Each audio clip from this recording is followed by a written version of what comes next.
Di pa nakatira ang tatay mo, Chichi. Si Archie, ang super ram ko. Wala sa ngayon kasi umalis eh.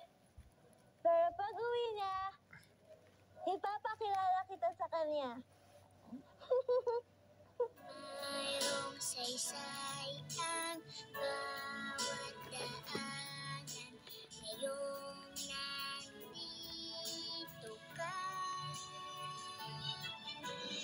oh aking puso, anong pasalamat na kahit saan mapunta.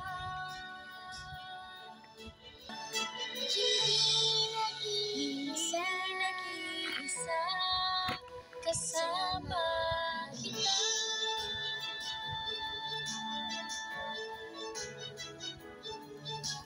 Ako'y maligaya at may little nanay na nagpapasigla.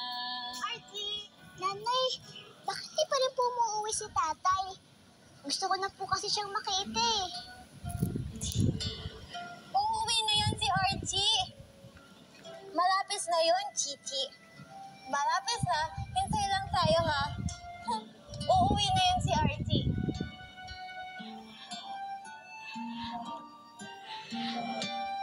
Baka halap na sa'yo ni Lolay? Halika na. Mayroong saysay ang bawat daanan. Ngayong nandito ka, oh aking puso.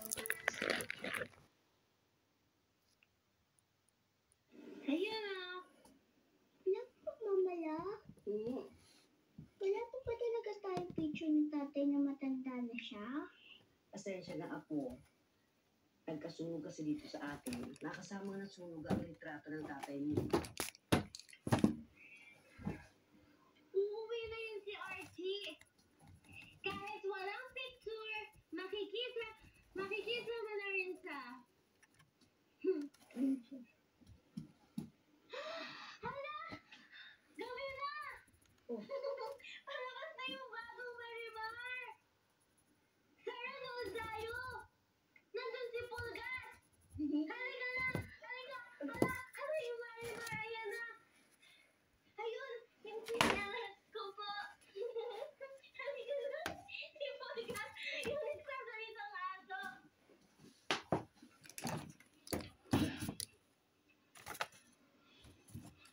Sa pagkakaalam ko, sinunog mo at hindi nasunog yung mga litrato natin ni Archie. Ay, naku.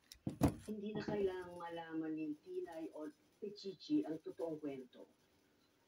Umaasa ka na baka sakaling makalimutan ni Tinay ang itsura ni Archie, ano? Alam mo, hindi ba ang mga sundalo nagkakaroon sila ng PTSD? Na kung minsan ay nawawalan sila ng alaala. Para din na nangyayari sa atin, di ba, Berto? Na